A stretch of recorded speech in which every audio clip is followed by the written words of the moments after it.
built to the north and bypasses the ridge altogether. If you have a flashlight app on your cell phones, I do encourage you to have those out to shine them out the windows and illuminate the tunnel walls as we pass through so you can view them. While in the tunnel, you may notice we are very close to the tunnel wall. There's indeed at times less than 10 inches of clearance between us and those walls.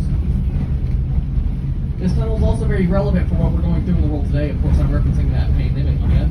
Because in the late 1800s, this tunnel was involved in the yellow fever pandemic that hit Chattanooga. That fever was brought over on a train from Memphis, and when it got to Chattanooga, it spread so rapidly that the federal government actually quarantined the entire city, not allowing anyone out of the city limits for weeks. The only exception, of course, being supplies for the citizens, and those supply trains were brought to this very tunnel. History says that a crew would bring a train up to the tunnel, stop the train, and then leave the train sitting there. And then a crew from within the city would come to pick up the train and bring it the rest of the way into the city, so now the crew came in contact with one another. That pandemic is actually very similar to the one we're going through today. And by that I mean that there were mass mandated social distancing at that time as well, like taking place. The only big difference between that one and the one today is that, of course, today we don't have those cities being quarantined. But in a way, I guess you could say history does in fact repeat itself.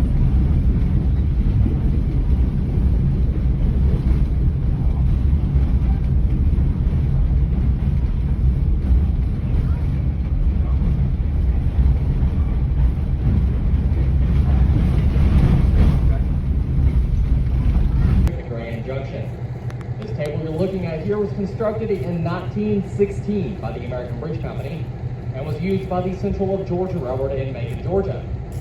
That is up until 1925 when they sold it to a branch line based out of Cedartown, Georgia. We acquired it in the 80s, moved it to this location, and we've been using it here ever since. The table is 80 feet long and it weighs in at 80 tons. Keep in mind the average school bus only weighs about 6 or 7 tons.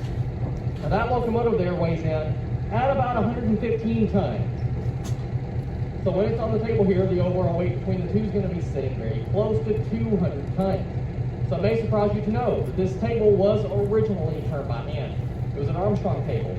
There would have been poles extending off each end, and it would have taken 4 people to push those poles to spin the table around. Do we have any volunteers? We're going to need 4. Okay, we got 1 here. I need 3 more. 2, 3, 4. Come on over. Yeah, I'm just kidding. I got you. Now today, we don't do it that way anymore. For safety reasons, we just use a small 25 horsepower motor under the operator shed here that our conductor, Andrew, will be operating.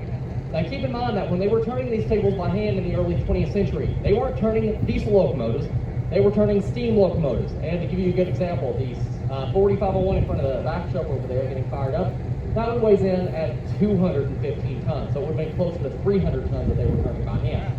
Now to turn it by hand and even to turn it by motor still today, we have to make sure the table's balanced. As the locomotive gets centered here on the table, if you keep an eye on the far end of the table down here where I'll be at, you'll see it drop by just a few inches. When that drop happens, we know the table is balanced. So basically, when it drops, he stops.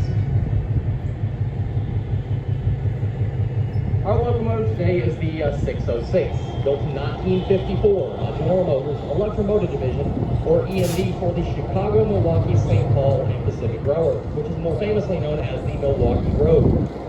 It's classified as an SW1200.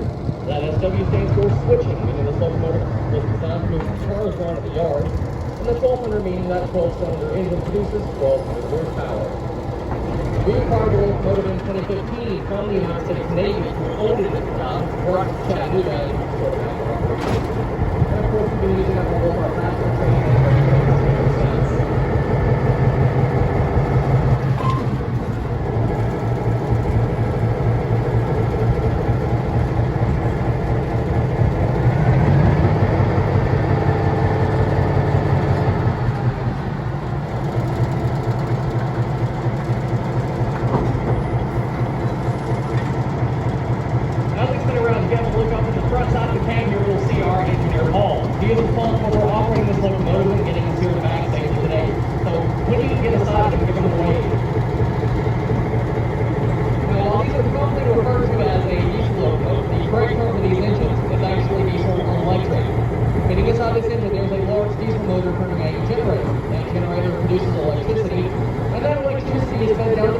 Motors that sit on each axle of this locomotive.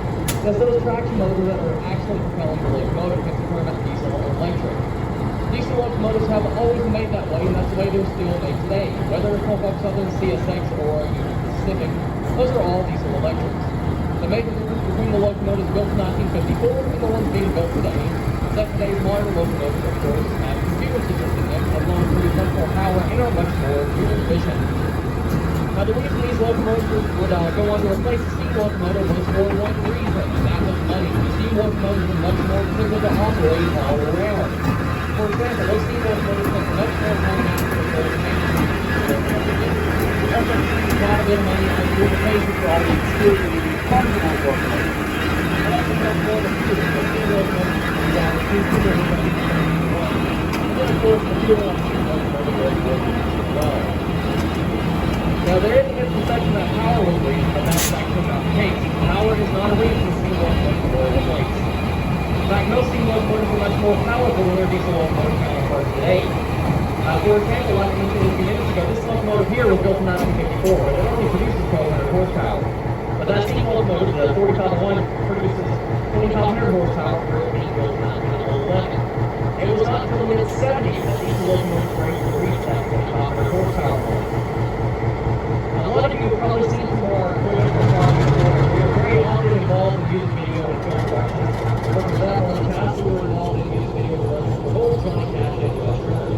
We've also been involved in films such as October Sky Day, Cornwall, Electric Head for Trinity, Electric Elephant, The Rock Accident, and most recently, 42, which helped build the Niagara Falls.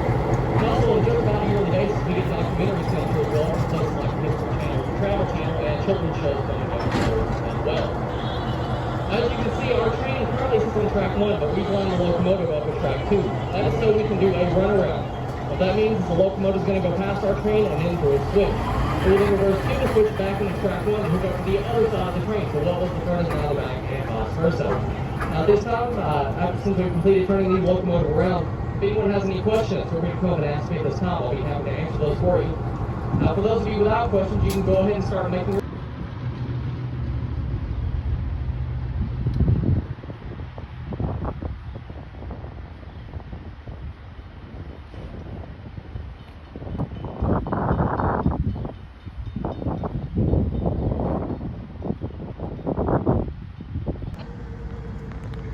This is